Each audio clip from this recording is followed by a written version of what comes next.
যায়নি। আরে আমি আমি আমার আমি হঠাৎ করে আমার মেয়ে মনে করেছি তো। আমি তো এই শোনা আমি তোকে আদর করে বলেছি মা, রাগ করে না মা। না বাবা, জেঠুর ওপর রাগ করে না। রাগ করছি না জেঠু, আমার জেঠু আমাকে এইভাবে বল। এই দেখো, বলেছি না সব মনের মধ্যে লুকিয়ে আছে জেঠার কথা, জেঠিমার কথা। তাই এখন মন কেমন করছে, পাগলির মন কেমন করছে।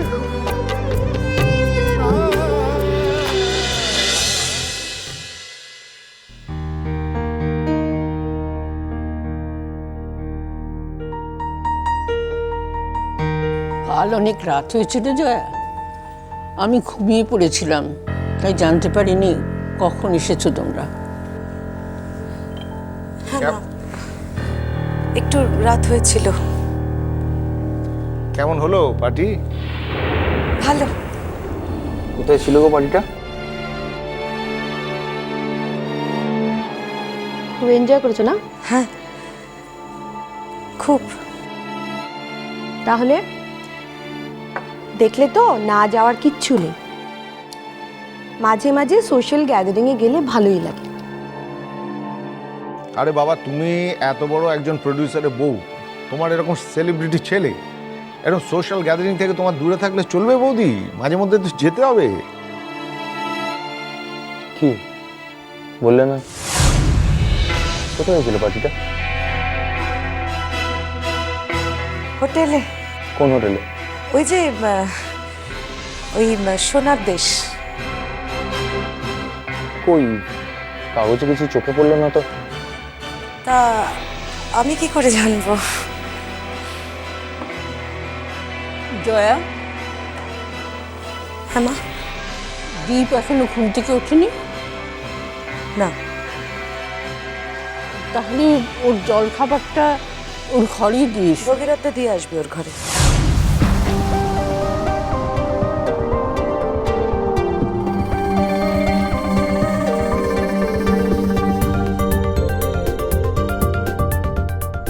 আসলে আমি আজকে একটা রান্না শেখাবো, তাই জোগাড় করতে ব্যস্ত থাকবো।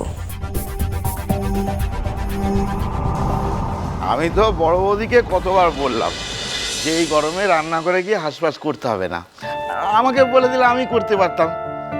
তা বৌদি শুনবেন না, বলছেন উনি নিজেই করবেন। এত কথা কেন বলছো বলো তো ভগীরথদা? ডোডো বেরোবে, ওর ব্যাগটা রেডি আছে কিনা সেটা দেখেছো কি? সেগুলো গুছিয়ে রেখেছি। আচ্ছা মা, তোমারই বা রান্না করার কি দরকার আছে? সত্যি জয়াদি, তোমার না সবটাতেই বাড়াবাড়ি। বাড়িতে এত কাজের লোক আছে, অর্ডার করলেই তো হয়। নিজের সংসার, নিজের লোকজন, একদিন রান্না করে গেলে তো কোনো ক্ষতি কিছু নেই। অর্ডার করলে তো বাইরে থেকেও খাবার নিয়ে আসা যায়। তাহলে বাড়ি আর রান্নাঘরের দরকার কি? আমি তা বলিনি মা, মানে একই বাড়িতে প্রত্যেক মেম্বার যদি একইভাবে ভাবতো তাহলে আলাদা ছিল, তা তো হয় না। ছোটবেলা থেকেই দেখছি আমার মাকেই রান্না করে যেতে। রান্না করা ছাড়াও এ বাড়ির অন্যান্য লোকেরা আরো অনেক ইম্পর্টেন্ট কাজ করে। আর তাছাড়া রান্না বান্নার ব্যাপারে যে সবার প্যাশন থাকবে তার তো কোনো মানে নেই। ডোডো, আমি রান্না করতে ভালোবাসি, তাই রান্নাঘরে যাই। এত কথা বলার তো কোনো দরকার নেই। সবার যে সব কাজ ভালো লাগবে তারও তো কোনো মানে নেই। তোর তো বেরোনোর সময়, তুই তাড়াতাড়ি ব্রেকফাস্টটা করে বেরিয়ে পড়।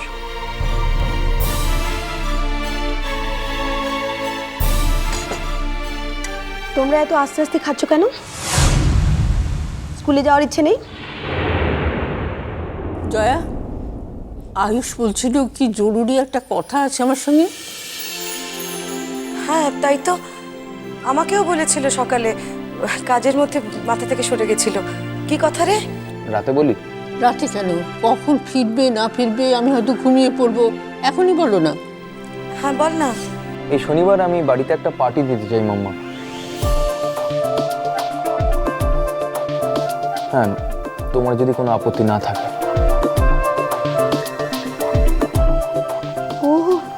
এই শনিবার? So nice of you. এই শনিবার আমি অ্যাবসলিউটলি ফ্রি। আরে তুমি ইনভাইটেড কিনা তাই আগে দেখো। কি বন্ধু বান্ধবদের পার্টি তো? কারা আসবে রে? তোর বন্ধুরা খাওয়াতে বলেছে? খুব ঘনিষ্ঠ কয়েকজনকে নিয়ে একটা পার্টি দেবো, তাই হোটেলে যেতে চাই না। তাই ভাবছি এই হোমলি অ্যাটমসফিয়ারই দেবো। ঠিক আছে, একদিন বন্ধু বান্ধবদের নিয়ে বাড়িতে হই হই করবে, এই তো।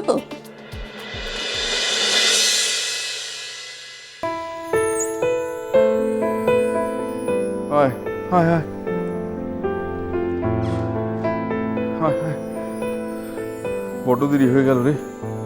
কাল মাঝরাত পর্যন্ত তোর সঙ্গে গল্প করতে গিয়ে না এত এ বাবা, তোর চোখের পাতাও তো ঘুম একবারে লেগে রয়েছে রে। রাত্রির ঘুমোয়নি তো। জানি, খালি তো সব শুনলাম। শোন মা, একটা কথা শোন, এই বলছিলাম যে মাথাটা কিন্তু ঠান্ডা রেখে চলতে হবে। এটা একবারে মানে ধ্রুব বলে জেনে রাখ। মাথা ঠান্ডা রেখে হিসেব করে পা ফেলতে হবে। তুমি যার অনরঙ্গিনী মূর্তি, কখন যে চণ্ডীরূপ ধারণ করে ফেলো তার তো কোনো ইয়ত্তা নেই। সব করলে চলবে না। তবে এতক্ষণে আয়ুষ বেরিয়ে গেছে কিংবা বেরিয়ে যাবে। জেঠু, তোমার আমাকে নিয়ে কোনো চিন্তা নেই। আমি কথা দিচ্ছি, আমি কিছুতেই মাথা গরম করব না, চিন্তা করো না। তাই তো? ঠিক মনে থাকে জানো? এসো এসো এসো। কি মজা, তাহলে সেদিন খুব হই হই হবে।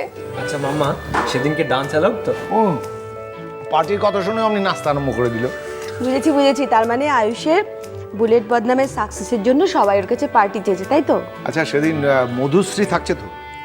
সেটা আবার বলার কি আছে? বলার আছে মা। ওই দিনকে আমার মধুশ্রীর সাথে বিয়ের অ্যানাউন্সমেন্ট আমি করে ফেলবো।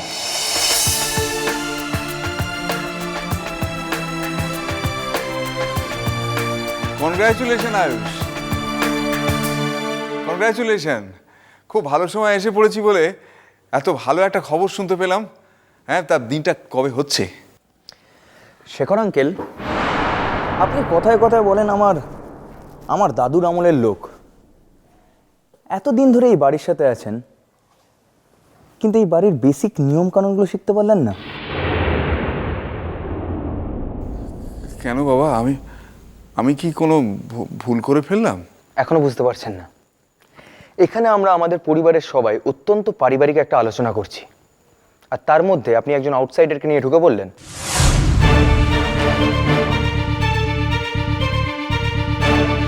আর যে আউটসাইডার আমাদের বাড়িতে মেড হিসাবে জয়েন করেছে, আপনার কি মনে হয় ভগীরথ দা আর এই মেয়েটার সেম স্ট্যাটাস?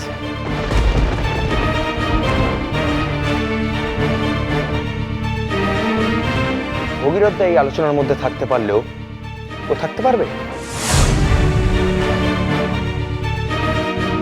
আমি আসলে ঢুকেই খুব আনন্দের খবর শুনলাম, তো তাই। আনন্দের খবর বলে সেই আনন্দের খবরটা আমাদের বাড়িতে নতুন কাজ করতে আসা মেয়েদের সাথে আমি শেয়ার করে নেবো, শেখর আঙ্কেল।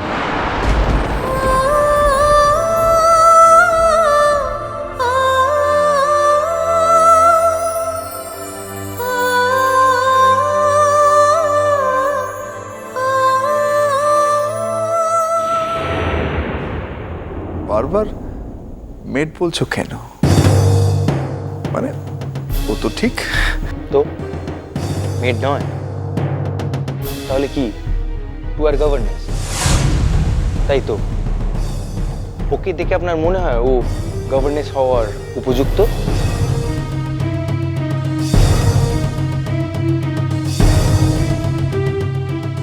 ওকে দেখে আপনার কি মনে হয় ও কলকাতার টপ স্কুলে পড়া একজন 7th স্ট্যান্ডার্ডের মেয়েকে লেসন দিতে পারবে?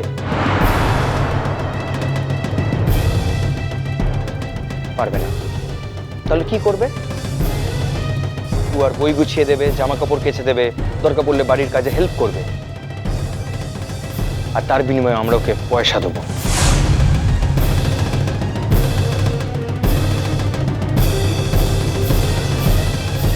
তাহলে ওর স্ট্যাটাসটা কি হলো শেখর আঙ্কেল? মেড নয়?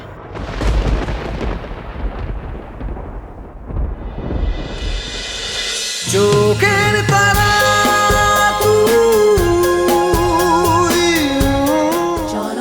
চলো চলো চলো পাল্টাই